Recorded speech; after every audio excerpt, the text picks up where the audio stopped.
two things in government side of the house. First of all, assuming that there's empirical evidence that hate will always be there in every single human being and there's no way to make it go away, this house as a government, we are not going to let society know. So we are going to destroy this particular research to make sure that nobody knows at the end of the day. And moreover, we are also happy to impose and send narrative to society that hate is something that you can control. Hate can come if you can try to live side by other people, right? We are not saying that in government side of the house, people cannot get angry, right? But we are going to say that the reason why you are angry is not coming from yourself, right? But coming from multiple externalities in which it is something that you can control, right? Moreover, if you are feeling hate in government side of the house, the way that you have to manifest it, you have to do it in something that do not inflict harm to other people, right? For example, writing journals and so on and so forth. In opposition side of the house, you have to defend a world where society knows that hate and its derivatives, such as jealousy, intolerance, revenge, and racism, is something that is normal and can be used for those people as the justification to do hurtful stuff in your side of the house.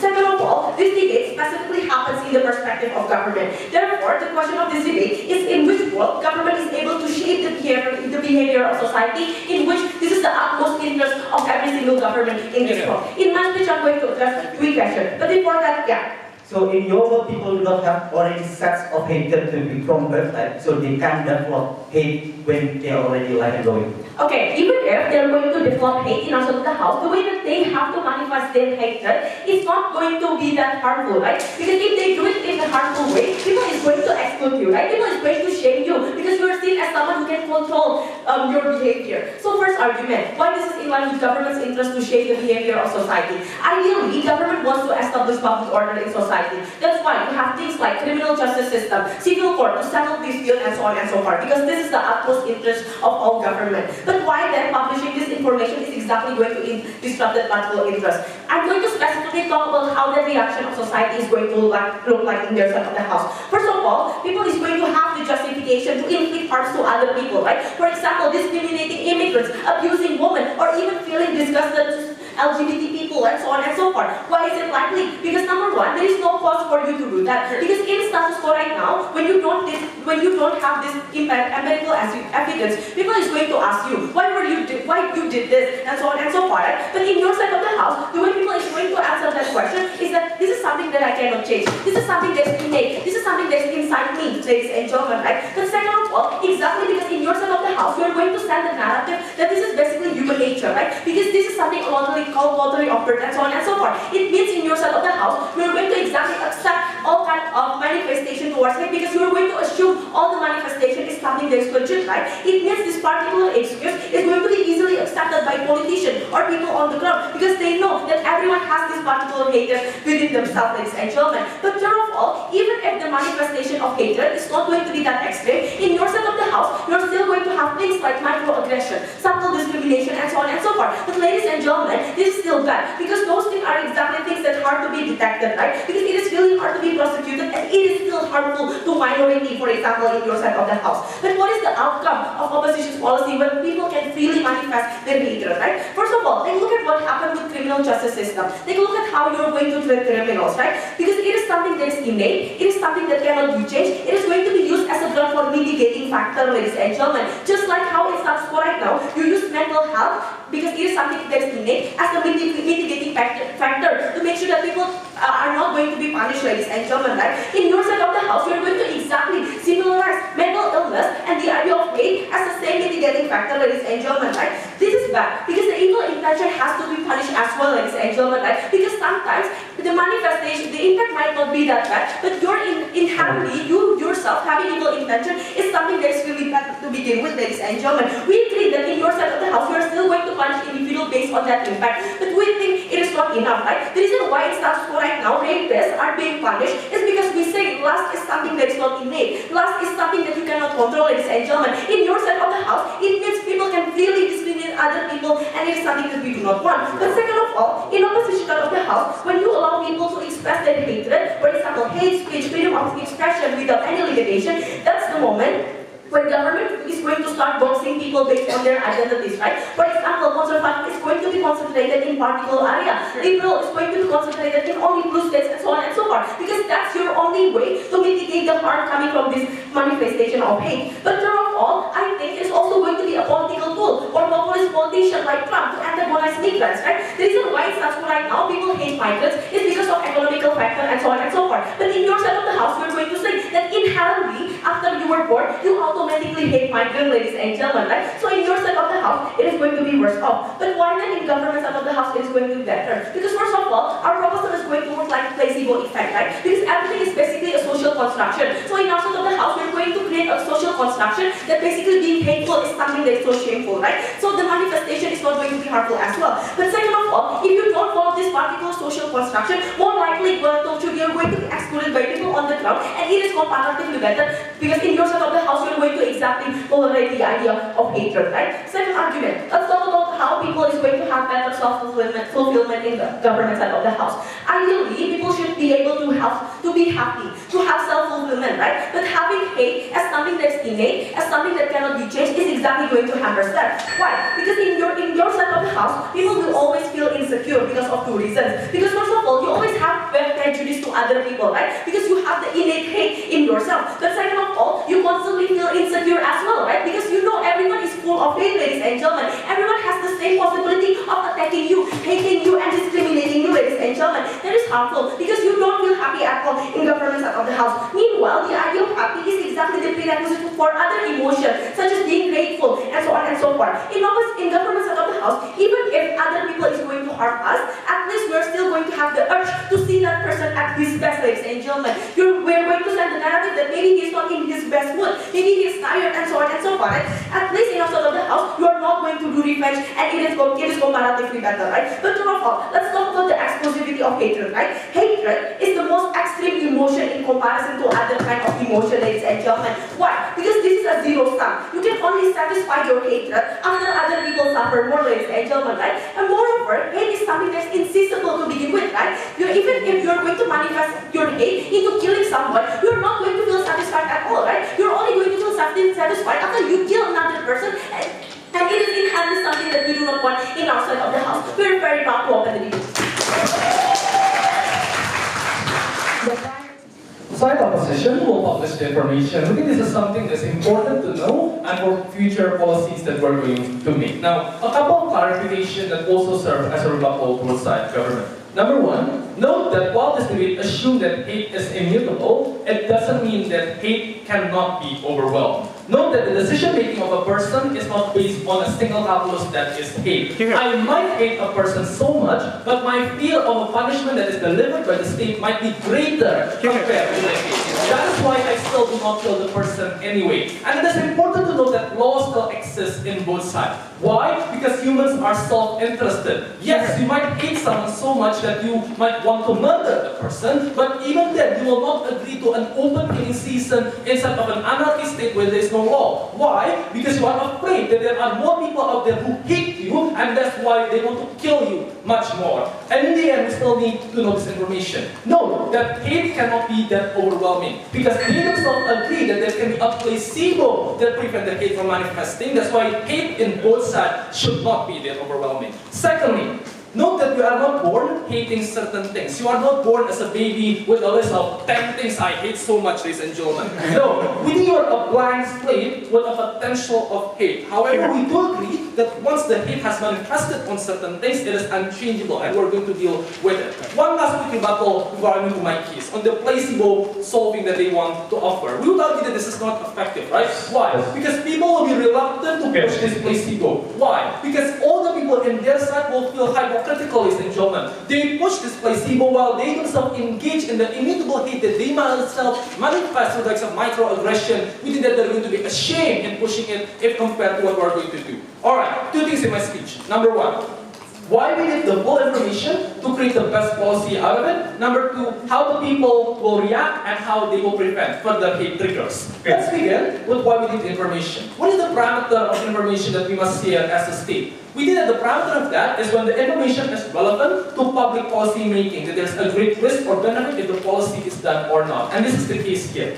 Firstly, let's talk about the reduction of the manifestation of hate. Let's analyze what is the basis of immutable hate, ladies and gentlemen? Because they think that this is one thing that's going to happen the moment this information is shared. There's going to be an analysis on it, and there's going to be an analysis on how to overwhelm that immutable hate, so that people do not react on that so-called hate that is considered innate and immutable, be it by the fear of law, communal shaming, respect over authority. I think that these are things that might be efficient in preventing the hate that you have within you from manifesting into evil action. Sure. Why do the people need to know in creating these type of policy? Number one, because we think that people knowing will get a greater interest to research on this, on what is the basis of this and how to prevent it. And this is crucial, because there's a limit on government psychologists and researchers in terms of numbers and quality. There might be experts that they haven't hired, so that, or the test might need more experience. Then we think that we create that interest when we release this information, because it is that crucial. Secondly, we think that this type of policy, like fear of law or communal shaming, is something that requires people's participation.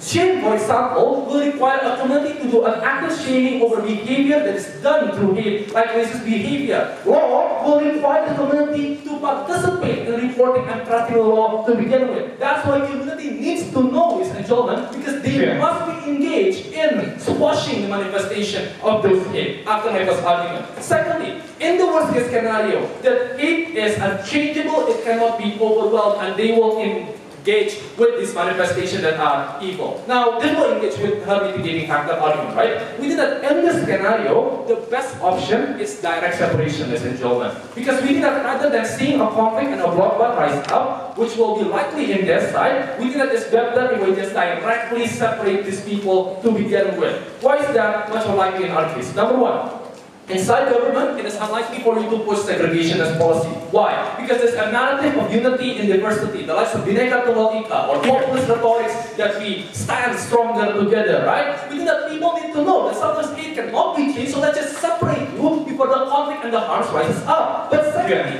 we think that policies like segregation are policies that are particularly intrusive, and it is therefore dangerous for the politicians to bring this, right? Because it's a political suicide if they claim that some people are just as dangerous without reason. So that's why we need to share this information so that people know that it's truly crucial to prevent and to segregate certain tribes or certain people or certain communities until they drive conflict. Unity is done because we say hatred is not something that is within human nature and should not be done. On the other hand, if any other emotion is going to overwhelm hatred, there is no necessity for people to know hatred, just emphasize policies that emphasize other. And that's exactly why all of my policies need people's participation, ladies and gentlemen. I literally say on how shame or law or things like that require the people participation to begin with. Why is it that you suddenly segregate people if you do not have any particular reason? Alright, secondly, how do people react and prevent hate trigger? We know that human is inherently self-serving and they would like to prevent harm for themselves and to feel good, right? We know that hate is inherently considered as dangerous for human because the more hate you have, the more likely it will result to violence with others in which you yourself will be harmed. There will be a cycle because of your hate, then others will hate you as well, and it can fall to conflict. We can see that for the hate you already have, there might be nothing that we can do. But we think the question is, should also be how to prevent future hate from manifesting. Because we think that babies are not born hating. There must be something that plants the seed of hatred and crystallizes it that makes it immutable at the end of the day. We think that in our side, it is much more likely to bring such changes. Number one, we think it's more likely to do things to prevent trauma, for example. Because we think that hate comes from past experiences that are traumatic. Rape, battery, crime. We think that the urgency to solve is much more likely in our side when you realize that this can lead to a hate that is unchangeable. Because right now, for example, we only focus on criminal justice system that is curative, but rather than things that are preventive, like making the economy better so that people don't even steal to begin with. We think that the incentive to that is much more likely to exist in our side when people know how things were going. Secondly, information asymmetry. We think that what we see today is racist caricatures, stereotype, that we see it rampant in TV and in so many movies. We think that these things are considered funny inside government, are considered acceptable. Sure, slightly politically incorrect, but yeah, still very acceptable at the end of the day. When you realize that these kind of things can result in an information asymmetry that leads to people hating certain race, considering them to be thieves, considering them to be gangsters, we think at that point it's much more likely for you to ban this kind of thing because the risk becomes too great. We think that therefore we prevent future immutable hate. What do we do with you? We give you the research that allows the people to deal with this hate, and we give you the prevention we proudly oppose. Ladies and gentlemen, this debate needs to assume that hate is innate and immutable. This is to say, opposition cannot win this debate by saying that we need to publish this information to grow another research, because no matter how much research would happen on your side, the research is going to be useless. Because now, the ground and the basis that people think is hate is immutable. So even when there's research on your side, people can say that the research is something that is untrue. That regardless of your research, if they're going to find opposition, it's not going to work out because it's inherently immutable. So you cannot come up with this debate by saying that it's necessary for research because it's already immutable. So you need to defend a world in which, although you have research, people are still less likely to believe in that research on your side.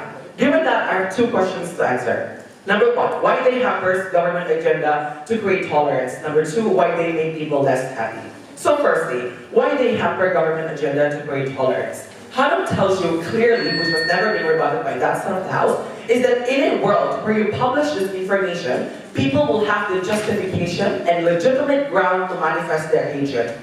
This is important because the reactions of individuals are inherently different one to another. And you cannot assume that on opposition, people are going to behave nicely when you have this publications of information and you have research on that side of the house. That's non-comparative, because people will still behave in a different manner. Especially, we're not talking about people that will embrace their hatred. Because in both worlds, if people are going to embrace their hatred, in the absence of we telling them or not, there's not going to be a problem. But we're talking specifically about individuals that can manifest their anger. And this is like the dangerous individuals that should never be published any information to begin with. Opposition says, no, but there is another emotion. Just because I was born hatred does not necessarily mean that I'm going to entirely hate a person. We have another emotion to balance it. We agree. But notice, we told you from Hanum's speech that the characterizations of hate is the most extra emotion over others. It can overcloud another emotion. This is the reason why, when you are mad, you tend to make irrational decisions, because it can side and it can overcloud another emotions to balance out your hatred feeling in that particular situation. So saying that another emotion exists, that's not enough. No. But they said there are also laws to prevent individuals. This is non-comparative as well, because in a world where you publish the information, the law also changed. The law does not stay the same. In your world, the law, the way in which law works, are exactly going to be adjusted to the hatred of individuals. The law is going to mitigate the feeling of hate and saying it is okay for you to hate other individuals because it is inherent on yourself. That's why we don't think that law stays the same in both sides of the house. But thirdly, they said that no, we cannot hide this information because the parameter of sharing information is necessary. Sometimes we need to share information because it is important for the public. Notice this parameter is also irrelevant because there are a lot of the information that is important and crucial for public, yet still the government hide. Things like military strategy, some economic policies, which is important, discussion in regards to some forms of political decision. These are also crucial information for public, yet we still hide information. So the parameter does not stand. No. They said, but this information is necessary to find research and to, like what I clarified the first thing. But we told you, research is unnecessary at best because this research that exists now is an empirical evidence. So even if you want more research, we cannot do it. So even if on their side of the house, they want research to tone down the anger of individuals, notice that that research can also exist under our policy. The only difference is we're not going to share the publication of information that people have hatred. And it's better to have research to tone down people's anger in the absence of publishing it first. Because if you already publish it, the research are not going to be heard. So if you want to find a research that can tone down the anger, it's better in the absence of publishing the information so that the research can be validated under our policy. No. But fourth and lastly in this clash is that they claim it's likely and it's less likely for the segregation to exist because of a lot of reasons that they claim. We told you that segregation policy that Hanum claimed was exactly likely to occur on their side of the house because the only way in which you can prevent discrimination and hatred from happening is exactly to segregate people based on identities. Because it's less likely for white to hate white, so it's likely for government to box white in their own community. The problem with segregation is that there's already an inherent geographical disadvantage and less access from some communities to reach another. For example, black community in black neighborhood can't access better education in comparison kilometers to the geographical area from white community. That's why it is important to make sure these people in a place in the absence of hatred so that people can access those privileges that other people currently are having. That's why we told you it's better in our policy when we have absent segregation. Before that though. If hate is that powerful in your side, then why is it that if these people don't know about this research, they will not act on it anyway? Because we can control it, right? Because when you don't tell it, people have sense of control, and it's easy for us to tone down. This is how the day works. You cannot say that you also want to tone down the hate on your side, because your efficacy of saying hatred are going to be decreased as well. You need to defend the most effective way in which hate are going to be manifest on your side. Because if they want to still tone down the hatred, why your policy is absolutely necessary. Just go to ours if you want to tone down this narrative. That's the conclude. They are the one that hampers government agenda to create tolerance between communities. Second question, why do they make people less happy? This argument is important because it's automatically mean when you are paid the most, you are going to be a lot less happy in your world.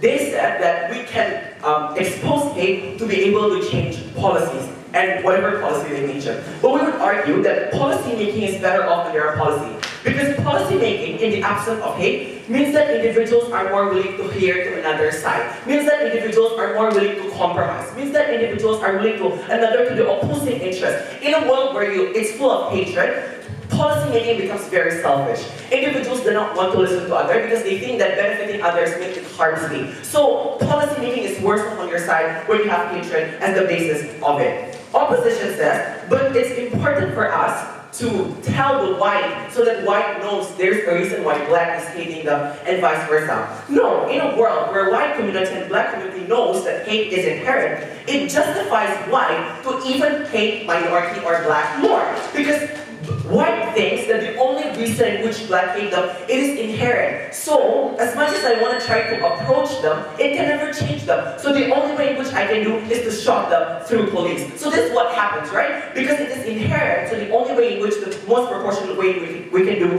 is also to attack them till the end of their life. That's not something that we want. We think that it's important to make people happy, and that can only happen in government side of the house. Thank you. Ladies and gentlemen, there is a difference between trying to suppress an innate hate within your mind and trying to suppress yourself to act upon it.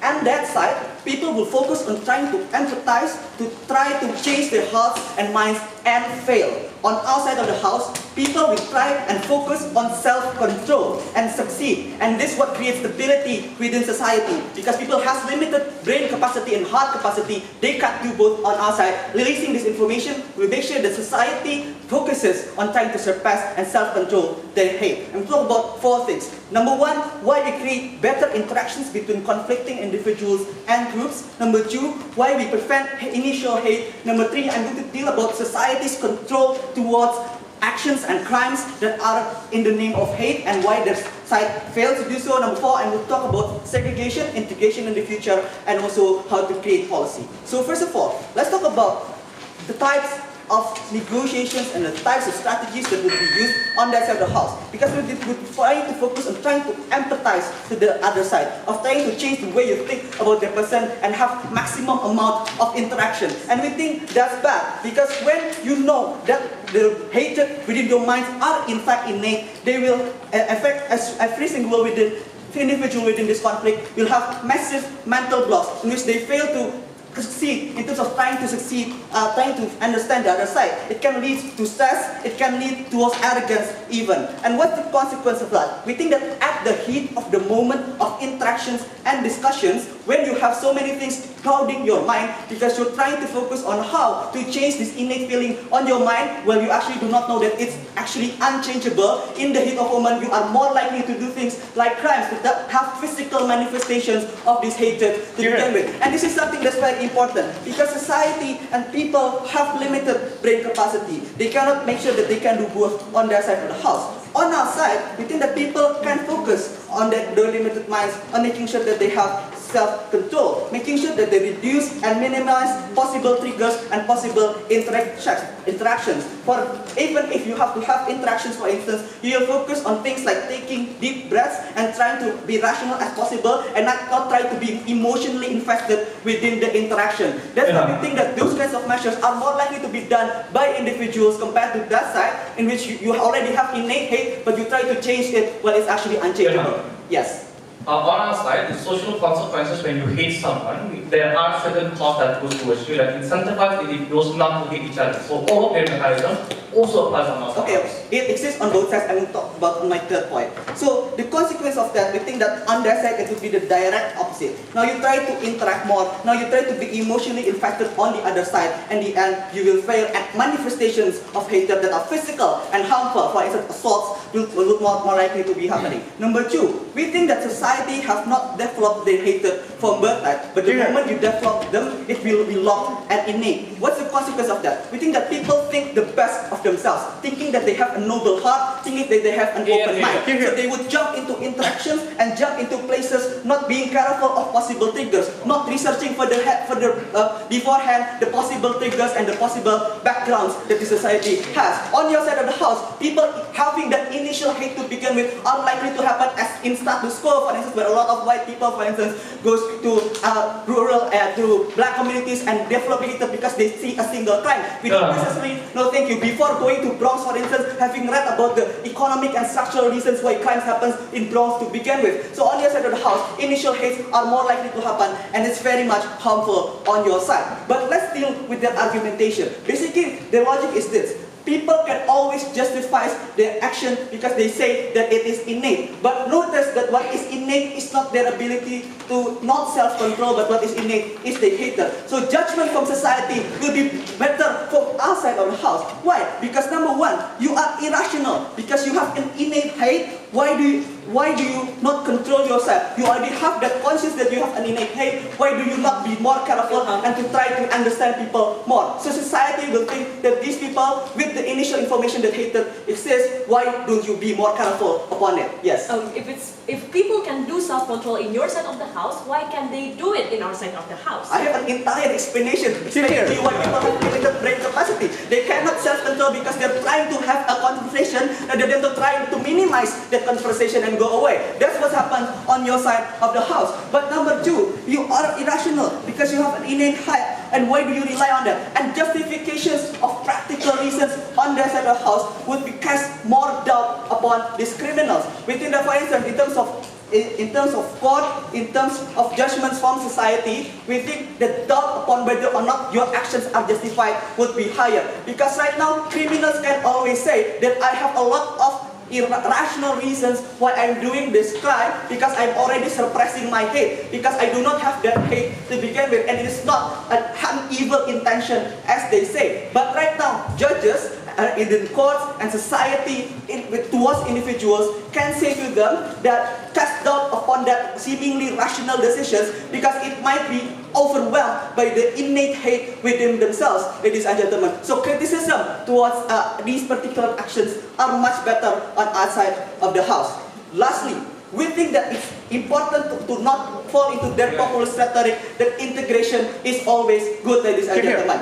We think that in terms of integration and making sure that there is tolerance, full tolerance is never the priority, because tolerance exists to begin with to prevent conflict between society. So it's not an end, but it's a means towards an end. We think that on outside of the house, segregation is not a freaking only option, right? We think that the way that government will apply this is, for instance, in terms of conflicting individuals, they have more socialization to make sure that the initial hate do not develop to begin with. They have policies of, for instance, political correctness within discussions of diverse groups of people to make sure that people do not become triggered, to have multitudes of rules to make sure that society respects each other. we think that on their side of the house, the integration will happen because you're forcing that in an early stage. We think that policy making and integration in the future are more likely to happen because you can only move towards the step when everyone has learned self-control to begin with. You cannot directly jump towards the step of integration when people cannot control their emotions. This is something that's very important because all of their benefits is contingent upon whether or not people can self-control themselves. We're extremely proud to propose.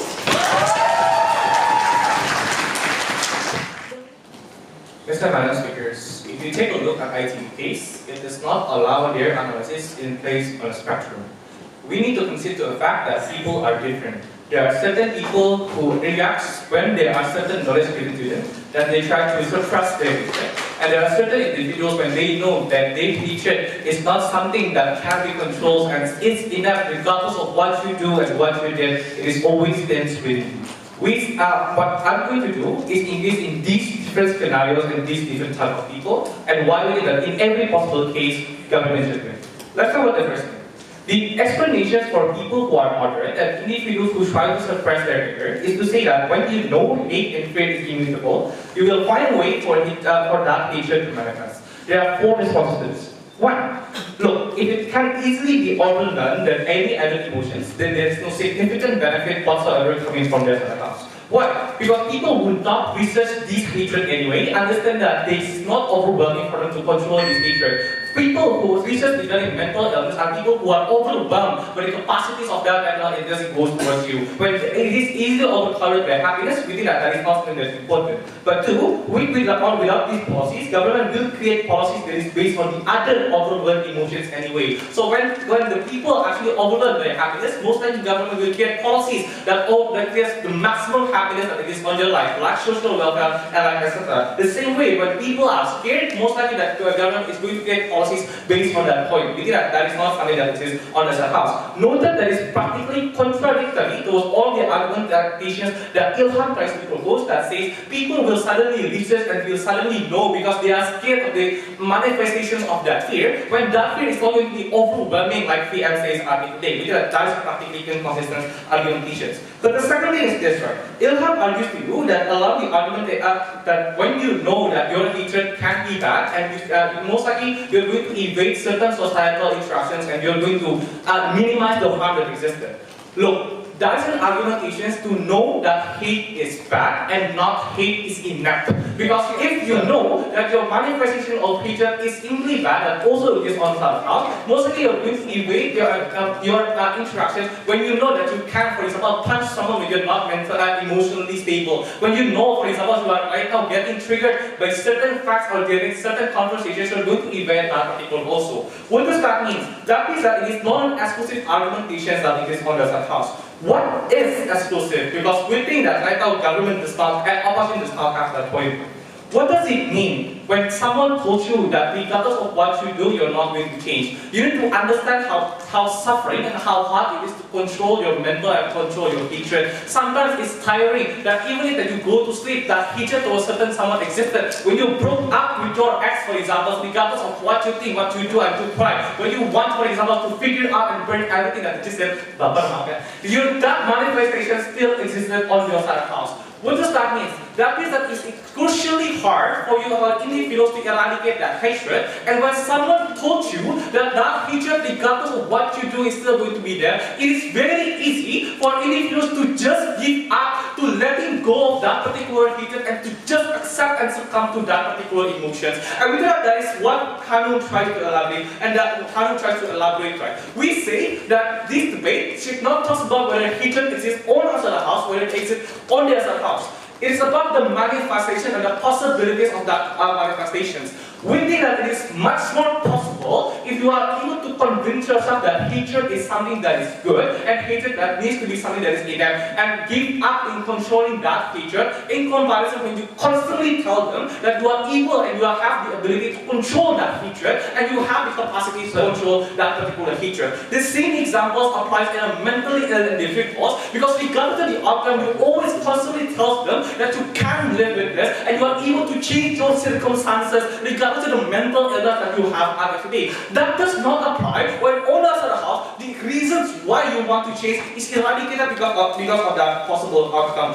We think that is not something that they will willing to defend. I'm just saying that their elaborations are particularly if you take a look. For example, just saying when you know certain things, the reactions of individuals will always exactly the same as countervailing and preventing that thing to happen. We see that people react to these different knowledge differently, and we need to tap into this different structure. Sure. Giving up in your side means that the people will go and see the same condition that trigger this hatred and again and again. And if it's immutable, you are risking even greater manifestation in your side. The first question that we need to ask is, why would people give up on our house? Because our house is going to constantly tell you that right now, your mental capacities is always greater than the hatred that goes towards these individuals. But two, even if they give up, the manifestation that goes to our house is going to be minimized because it's not normal for you to manifest certain hatred. That is why Hanum argumentation matters. You're not going to punch Dafa in the face when they hate you. You're only going to write a diary that Dafa sucks. And that's a much more better elaboration that goes to our house and a minimized part in comparison to only giving up and suddenly going to stream on a house. Why there is like uses? Because we think that the reasons, because we think that right now, in the conditions of a discriminatory action that both sides agree, we need to consider to a fact that the world sucks. What does that mean? That means that there are people that know that they hate someone and try to justify that hatred. This is why discrimination happens. This is why this is why even when we tell that hatred is bad, there are still going to be minority acceptance that is not going to be accepted on that house. We say that these are individuals who are able to justify their hatred because they see there's a loophole in the system. That right now, I'm not going to vote politicians who say that right now the right way to controlling your anger is to suppress it, but they're going to vote for politicians that says that you need to create anger for your manifestation of hatred is going to be good. This is why when Donald Trump are able to say that immigrants are bad, they got the affirmation that immigrations are bad. Imagine a world when you are able to say that hatred and killing and, for example, discrimination is something that is good, without these people are the one that is going to get the affirmative. The only argument is a response to this argumentation is that integration is not something that is it's not the end, it's a mean to the end. But you need to also understand, even if it's a mean to end, there is a benefit in that mean. We have to get access to facilities and institutions that majority could only have, and with that is something that we need to pursue. Here's the taking point. In both sides, there is going to be discriminations. At least all of our house, when you have evil intention and you have this hatred, even if manifested towards the majority, you have accountability to it. You need to be responsible towards your actions and towards your evil intentions. That does not exist when the entire ICJ system is only going to be based on the house and not the evil intentions that existed. We are very proud to propose.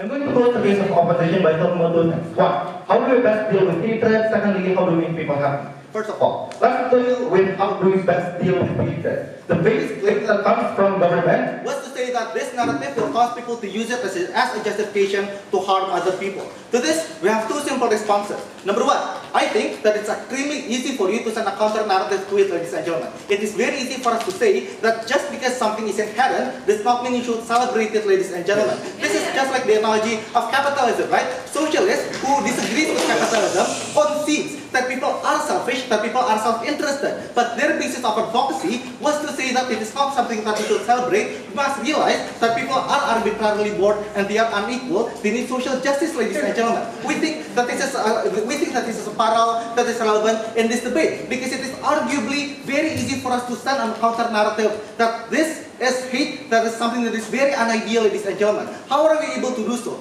Two things. Number one, we can argue the idea of benevolence, ladies and gentlemen. We can argue that, okay, you are self-interested, that hate is inherent, but you need to accept it as bad, and you need to do active actions to suppress it, ladies and gentlemen. And second and most importantly, we can frame hate as something that harms your self-interest as well. Let's take their case study against them, right? They claim that with the presence of hate, people will use their hatred against immigrants as their justification to hate immigrants. We argue that in the instances in which you can frame that hate is something that is irrational, while factually speaking, immigrants does contribute to your economy and increasing your income as well, that is the time when these people abuse of the immigrants and their hatred toward immigrants are able to be overwhelmed by other emotions such as rationality, such as economic calculus, ladies and gentlemen. And that is the benefit that can exclusively happen under our side of the house. This is the reason why VMs and Ilham's context about research and public participation is something that is very important. Because note that not everything is within the hands of the government, ladies and gentlemen.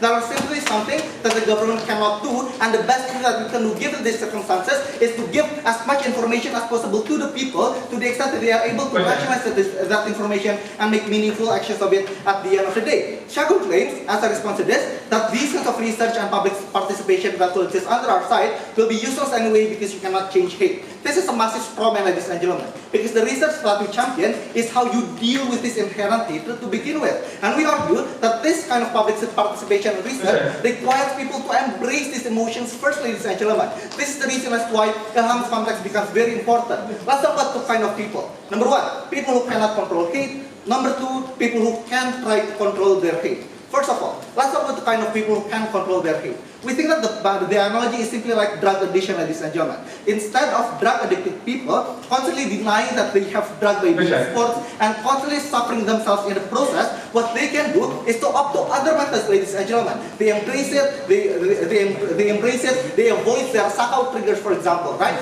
This is exclusive under our side because of two reasons Ilham has stated. Number one, because humans have limited brain capacity. And second of all, is because hate is oftentimes seen as something that is unideal, ladies and gentlemen.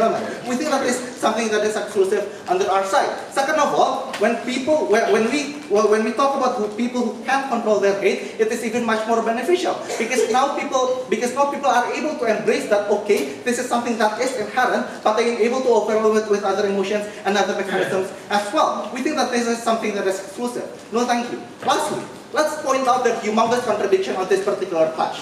Hanum and Syagung said that hate is completely controllable. They claim that you can manifest it in a good way, such as writing journals and so on and so forth. But the same speeches exactly said that hate is the most extreme of emotions and overall all other emotions as well, ladies and gentlemen. They also claim, on Hanum's third argument, that hate is something that is a zero-sum game and you will inherently harm other people in order for you to manifest that hate at the end of the day. Just use pure logic here. In the world in which people don't know that hate is something that is inherent within their side, they will think that it is justified for me to harm other people simply because I have the tendency to do this, ladies and gentlemen. We think that the incentive for people to understand that I need to engage this is something that is exclusive on our side. I don't understand the government stance. They need to pick one. On a comparative, we are consistent. If hate is controllable, we argue that hate is not completely uncontrollable because if that's the case, then white supremacists such as Richard Spencer will just go killing black people today, ladies and gentlemen. But the fact that criminal justice system exists, but the fact that other community engagement exists as well, shows to you that it is completely controllable and exactly these kinds of benefits is things that will be exponentiated under our side of the house. Before I move to my second intervention, sure. Now, all the argumentations is to say that people need to know they have hatred, not people are born with hatred. That can be achieved through day-to-day activities and psychiatry. It's not as specific at all. Look, Ilham's entire extension and Ilham's entire case exactly shows that people have bias, that they deny that they have hatred to begin with, ladies and gentlemen. So they cannot just comment their entire case. We don't think that this is something that you should buy. Second of all, let's talk about how best to make people happy. The first claim that comes from Hanum was to say that people will not be happy because they are insecure that everyone will hate them. To this, we have two responses. Number one, we argue that that is not the case. Because even if you live in a certain community, you are still able to live among people who are similar, like such as yourself, ladies and gentlemen. White people for your friends, white people for your peers. We think that this harm is not inherent. Second of all, we argue that the harm that will exist under that side is the idea of uncertainty, ladies and gentlemen. Because I don't know whether people hate me or not. And in instances in which people are certain that some people do hate them, that is the time when they can do specific actions to counterbalance this hatred to begin with. This is the reason as why VMs in Ilham's context becomes very important. Because in the worst case, in which people are not able to are not able to agree to disagree and settle their differences, segregation is the best way possible, ladies and gentlemen. Compare this with their world, in which people are constantly trying to convince Somalian people that you can unite together, and what happens is civil war, ladies and gentlemen, in which thousands and thousands of people are dying at the end of the day. We think that the idea of certainty is again the benefit that will happen on our side. Lastly, the harm that will happen under their side is your internalized narrative that you are being hypocritical, ladies and gentlemen. Because you are trying to fight your hate, but at the same time, you know that in the deepest part of your heart, that hate inherently exists within you, ladies and gentlemen. We think that the knowledge that hate is inherent is something, we think that the knowledge is something that is inherent, shows to you that you are not, that you can finally be honest with yourself and actually do something that will be productive to yourself at the end of the day.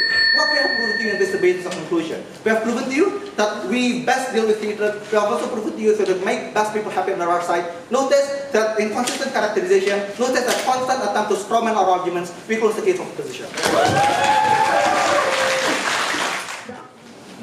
If hate is immutable and unchanging, releasing this information will do nothing. Because how can you add to an unrelenting and immutable hate, ladies and gentlemen? The fact that side government is not living in a dystopia where there's no law and people don't go and eat one another is a concession that there must be something that you are doing right now that prevents the hate from manifesting into certain evil action. The question of this debate is in which side is more effective in bringing that particular something to ward off hate manifestation. Alright, one thing that I'm going to talk about everything will be aside, about dealing with existing hatred and preventing future hatred. Because both sides are generally targeting probably similar policy, community order, law, public shaming, and others. Why is it that all this policy will be much more effective and better in our side? Number one, because in our side there is a greater urgency. Why would left-wing voices that demands bettering up the poor in the expense of the rich be more exciting than classic right-wing tough on crime? Because now you realize that poor people who steal can be a trigger and create a hatred that's unchanging. Why would the world inside government ban racist jokes that white people enjoy in their TV? Because now you realize that these information asymmetry and racist caricature can result in a new cycle of hatred. The urgency only exists in our side when you know the implication of certain things. Secondly, many policy requires societal participation, because this is something that I explained that they never engage, right? Because we talk beyond research, which we still argue create greater incentive. We talk about how creating social shaming, creating greater respect over law requires an active participation of everyone within the society. How can you do social shaming if you are living in Indonesia where most people throw garbage on the street? We think that this debate must therefore incentivize the society to participate in the solution to prevent the manifestation. And it happens so much more when you have the incentive, because now you realize that this is more important than ever to prevent the manifestation of an immutable hate. Thirdly, we talk about the policy that you would like to promote, ladies and gentlemen. Because governmental structure inside government is basically status quo.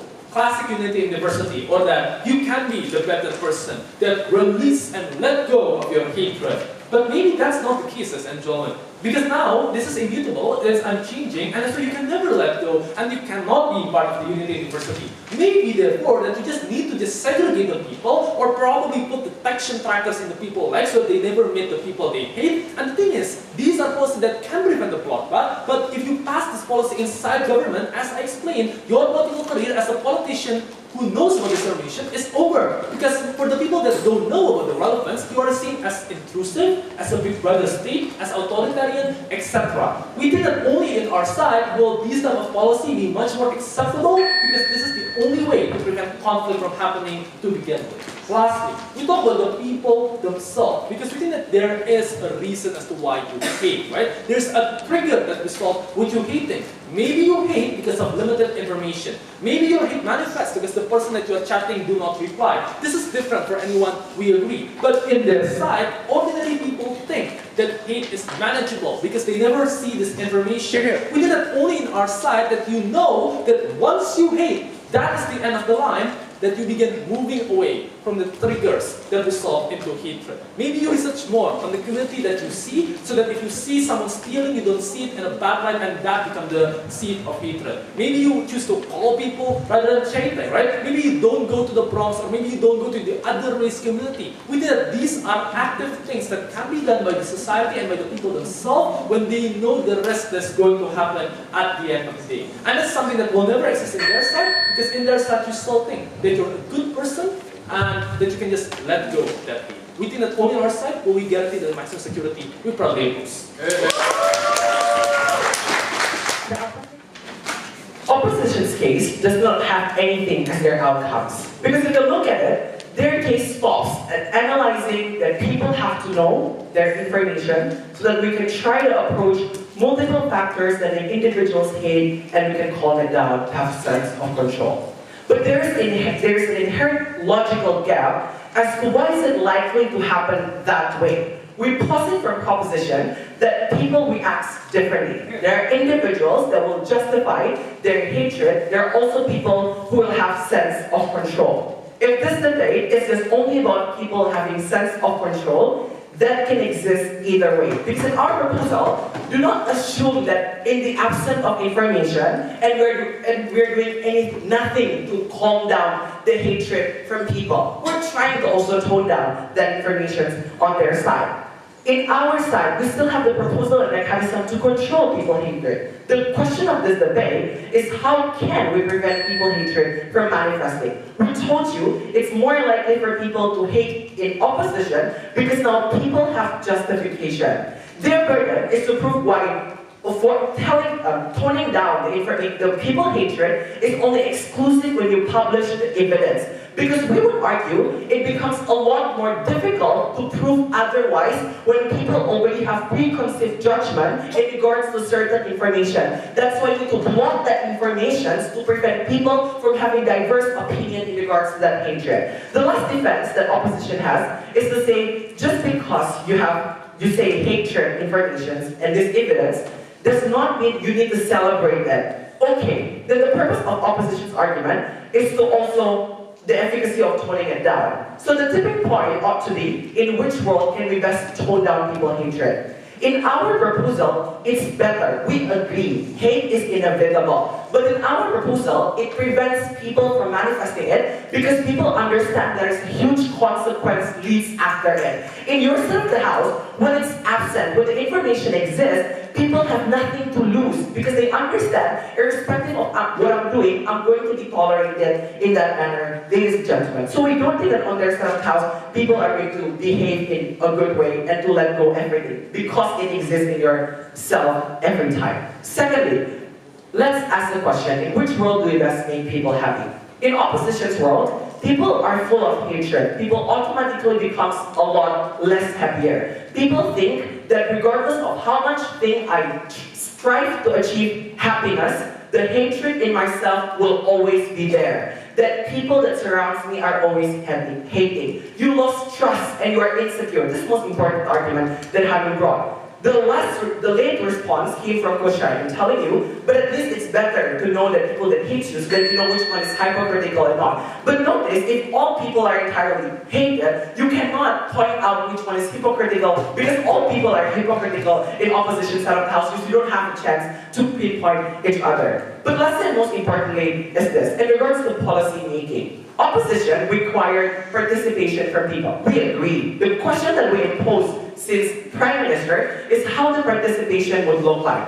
We say the policy making is going to be bad when people does not want to compromise. When people think that the hate is inside me, if I benefit you or if I give something to you, it does not going to benefit me the way around, right? On their side of the house, people become selfish and become hate either. They wanted to prevent this hatred by having segregation. This is the most evil solution that we've been ever found in Africa, ladies and gentlemen, where you block people into their boxes and identities, and people who have less access to their geographical conditions are not able to access the privilege of other communities have. The only way in which we can make a social interactions more advanced is exactly toning down it, and it can only happen when you don't share the information, because you never know how will people react. So don't throw a gamble towards people's mind. Thank you.